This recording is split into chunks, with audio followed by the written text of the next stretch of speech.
Hello guys, maaga nga tayo nagising dyan kasi ako yung magluluto ng almusal namin. Bumaba na ako dyan para ipaghanda yung aking lulutuin. Simple lang naman ang aking lulutuin dyan. Yung mga madaling maluto katulad ng noodles, itlog, ganon. Pero ang lulutuin natin yung meatloaf, lalagyan natin siya ng itlog.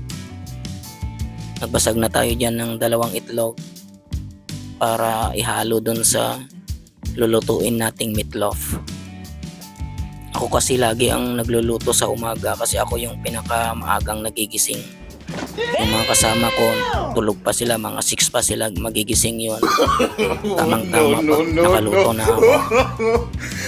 Kaya ako lagi ang nagluluto tuwing umaga at saka panghapunan.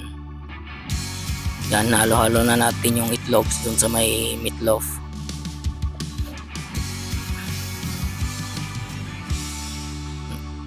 Nagpainit na tayo ng kawali. Painitin natin mabuti para hindi dumikit yung ipriprito natin na meatloaf.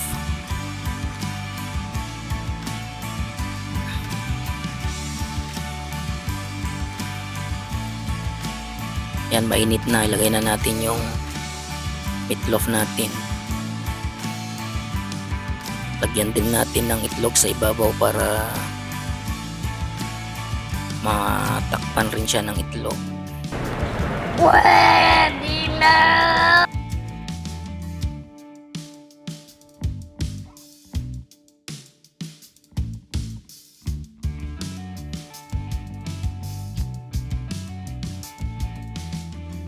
Inaan natin para hindi masunog.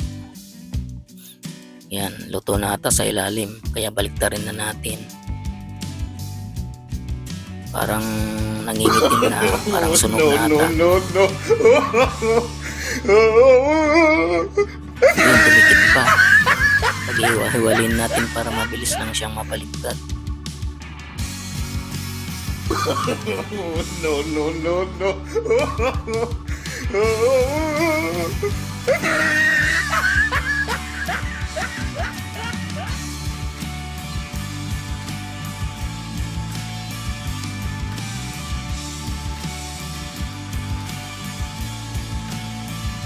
Ayan, luto na yan. Pwede na yung isalin sa lalagyanan o plato.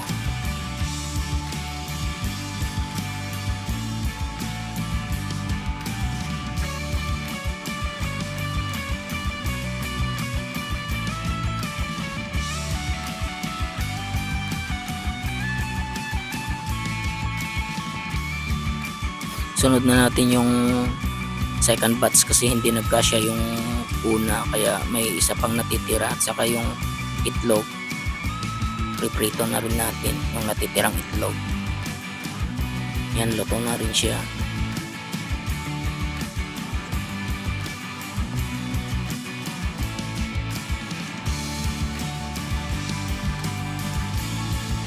Yan, pwede nang kumain, luto na.